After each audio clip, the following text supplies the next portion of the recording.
Ada satu amalan yang memang disebut di dalam hadis. Kita boleh katakan sebagai amalan penarik rezeki lah. Amalan ini sangat-sangat mudah untuk kita amalkan.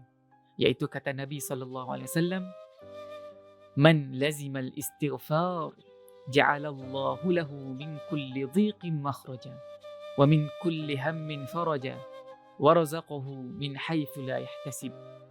Maksudnya, barang siapa yang melazimi ataupun sentiasa beristighfar kepada Allah Subhanahu Wa Taala, Allah Subhanahu Wa Taala menjadikan untuknya bagi setiap kesempitan itu jalan keluar, dan setiap kebimbangan itu kelapangan, dan Allah juga mengurniakan kepada mereka rezeki daripada arah yang tidak disangka-sangka.